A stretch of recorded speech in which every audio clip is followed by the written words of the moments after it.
proximity.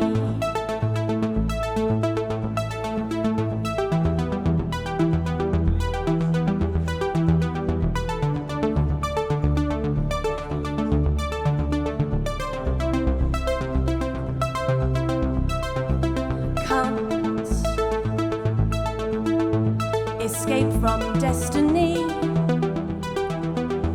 It always comes to this. For all that they keep telling Hey guys, me. Hi. just off stage at Leeds Modular Meet. Usually I do a rig rundown with the artist, but you only had one synth. So I just wondered, how was it for you? You said you were very nervous. Very nervous. It's really strange, actually. There's something about playing in front of people who know music because they play music, and people who know sounds because they make sounds. Actually, we're just not used to doing that. We're just usually used to kind of playing to the general public, I suppose. And it just felt like playing to your peers. And there's something about that was really nerve-wracking. And of course, because we're using a synth that we've never used on stage before, it was. What am I doing? What button do I need to press now? You haven't got the muscle memory yet. Yeah, exactly. Yeah. So it was a bit weird, wasn't it? Yeah, and from my point of view, I'm not going to lie. There was a big part of me that knew that there were some people in the audience that they don't particularly like vocals with their with their synthesizers.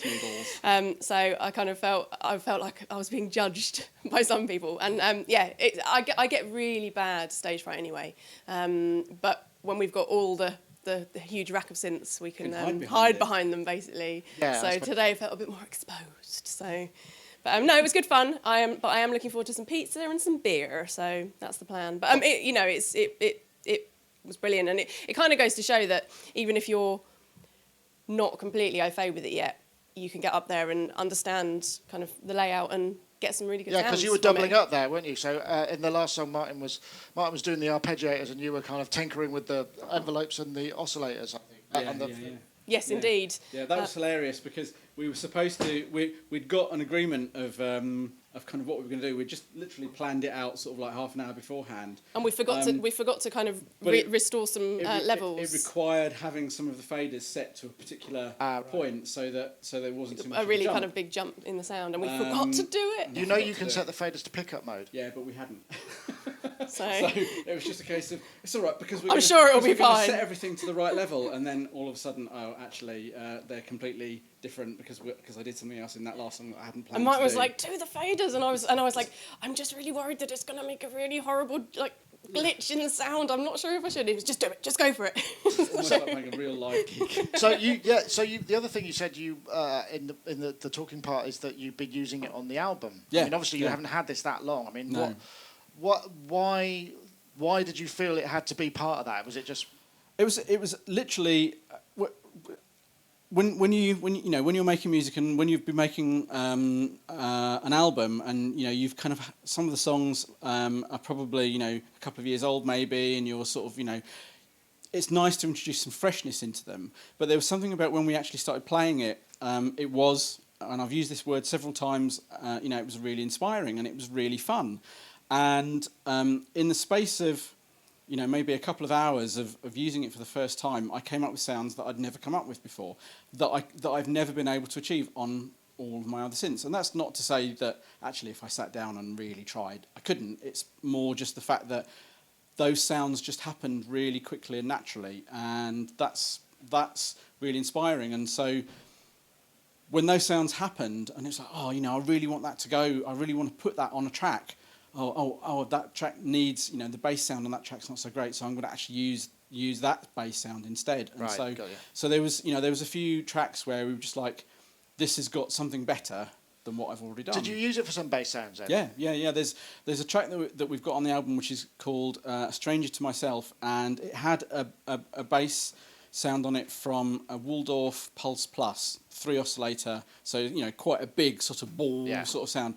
And I came up with the sound on here, and it was about 10 times bigger. It was absolutely massive. How many note unison did you go for? I think it was 4-note unison. But it was the full 12. Though. It wasn't a full 12. No, it wasn't full 12, and it was just a single single note as well. It was a 2-note bass line, and it just goes, and it was like, that's kind of like a bit of a cliche, but it was amazing. Patches. You've done some patches. What are the names? Can you show us? Have you named them, They're or are really they default? They're really They're, boring they're, they're all. They song 1, song 2. Here, look. They are. Martin's second string. And because it was my second string on that synth, Jane's first string. So they are. They do have silly names. MS dropped patch. Or was that the? That's one of the boos. Yeah, and then So you're going to have to work a bit harder on that. Yeah, on the finding naming. Cool names. Yeah. Yes. The other thing I was curious about, because you've got Junos. Yeah. This boost business on Yeah. the high pass filter Yeah. and the filter. How are you finding that? Are you tempted to put it in all the time, or does it work well without or with? Or? It depends on because the Junos are quite bassy anyway. I don't know the exact. I know that the Juno 106 has got a specific filter, hasn't it? But the Juno 60 and the Juno 6 are both meaty. They've both got meaty basses anyway. So because I'm used to that sound, it kind of feels quite natural to have it, and it's really nice. Even on pads, it just adds something. I haven't really used it for anything that's kind of like high and tinkly.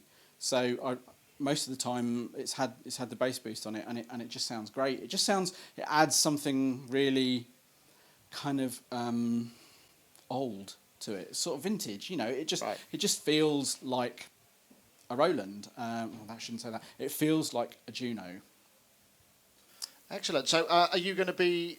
You've finished the album. Yeah. What's it called? When's it coming out? It has an incredibly pompous title. It is called In the Shadows of... I should remember about the mic. It's called In the Shadows of Monuments, and it is due out on the 13th of September. And when and where do people find that? Where can they get their best vinyl electrode connections? Basically, the good thing about the name is if you Google it, that's pretty much all you get. You get us, and then you get to the darker realms of the internet. After about 10 pages, then you find... Where I suddenly go, oh my God, what has somebody said about me? Who have I been torturing? Oh wait, no, that's one of those websites where electrodes are being placed in places. Best say no more. Yes. Say no more. So just Google the name Vinyl Electrodes, and you will find us. And we have a website, we have Facebook, Twitter, Instagram, all those things, YouTube. And we're very nice. And we're not that vile. So I can vouch for that. Oh Yeah, I was going to ask. Awesome T-shirt. Synth Nazis Must Die. Thank you very much. That's it's a homage to the classic schlock horror Surf Nazis Must Die, and Jane found it for me. Where did you find it?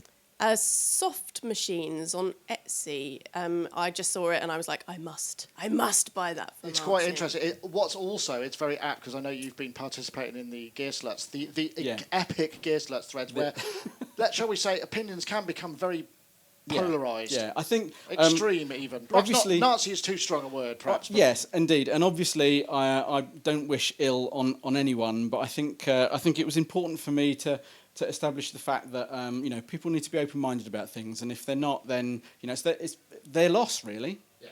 Indeed. Grounded on nothing, but locked to a course. Here I am now,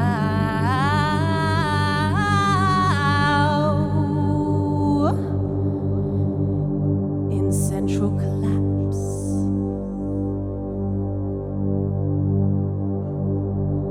Fall in a vacuum.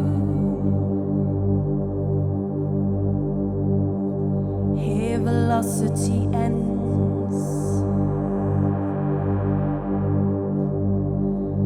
Turn me to dust.